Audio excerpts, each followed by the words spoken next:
Can you imagine what you would do if you had a better memory? Do you realize that you already have an amazing memory?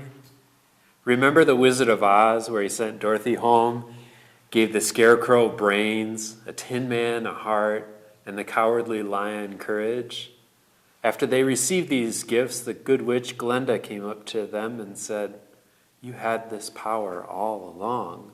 Dorothy was already at home having a nightmare.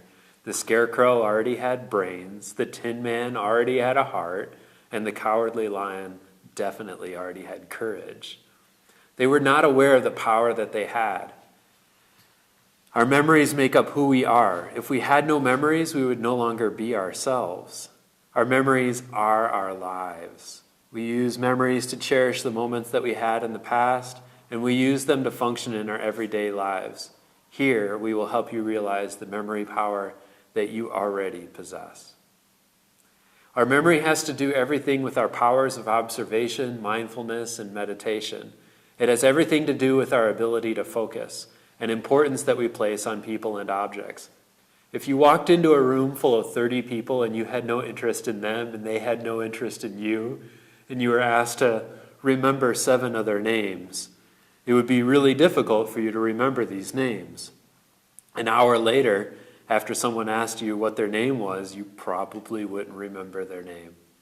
In contrast, if someone walked up to you on the street and gave you 7 winning lottery numbers, and these 7 winning lottery numbers guaranteed you $300 million, you would absolutely be able to remember these names, and you would use every single tool available in your resources to do it. The more information has meaning and importance to us, the easier it is for us to remember it. If you do not believe that the information is correct or doesn't have an impact in your life, it makes it more difficult for us to remember the information. Our memory depends on how important the information is to us. It depends on how much we care about the information. In order to remember something, that there are ways that we can make this information have a greater impact on us. What we also want to ask ourselves is, what we are trying to remember, is it important to us, or does it have nothing to do with our passion? If you just want to impress your friends with your memory, or memorize pointless information for school or work, there are always ways we can trick ourselves into thinking that this information is important. Imagine you are in a classroom trying to remember information for a test. There's commotion outside, so you look out the window to see what's going on.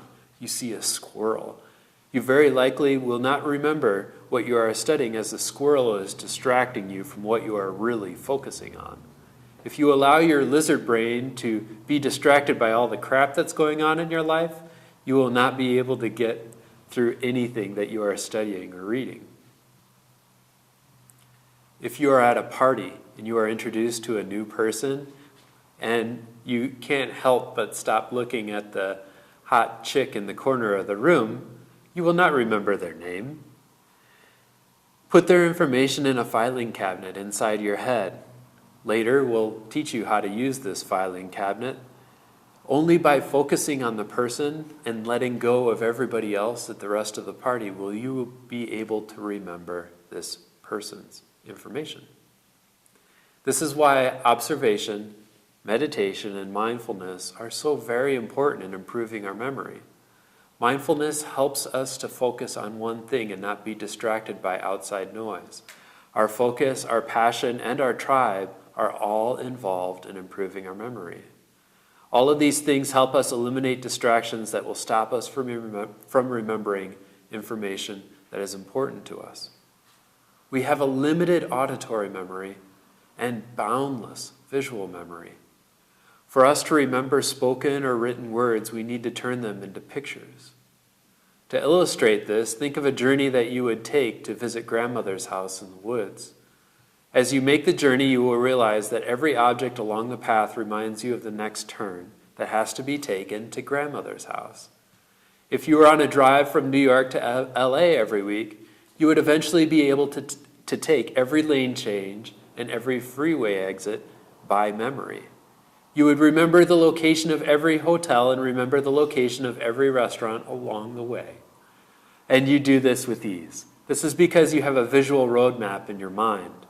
If you did not have this boundless visual memory, you would not be able to find the bathroom at the end of the hallway. Let's do a little test to see if you have a visual memory. Let's begin with a list of 10 objects. You need to go back to the breathing exercise. If you need to go back to the breathing exercises right now, go ahead and do that. Decide that what we're doing right now is important. Clear your mind. It is safe for you to be awesome right now. So here's the list. It's car, train, apple, cart, bird, bike, shoe, milk, bug, and tree. First, imagine a cute red car driving down the road. It jumps onto a set of train tracks, and then you look into the back of the train and you see you see nothing but apples in the back of the train. And then the apples are in a cart.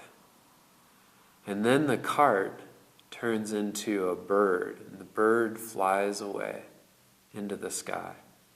And then the bird comes down and lands on a bicycle. The bicycle runs over a shoe, and when the bicycle runs over a shoe, the shoe squirts out milk. And the puddle of milk that is on the ground, bugs fly out of it. This is called the link method, where we morph objects into each other. This list could be 100 items long or longer. The more vivid and gross the events in your mind, the easier it is for you to remember. The only thing that you need is your imagination. It is important to create the morphs or links in a pattern that is familiar to you. In the videos below, we will have examples with 10 objects, 20 objects, and even 100 objects. This is just the beginning of our memory exercises. The more practice that you have with your friends and yourself and your family, the easier it will be for you. Start practicing now. Start small and simple, and it's a lot like working a muscle.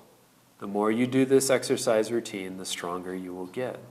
At first it may seem difficult and your brain may hurt, but eventually you will get stronger. The more you practice over time, the easier it will become. Kaivala.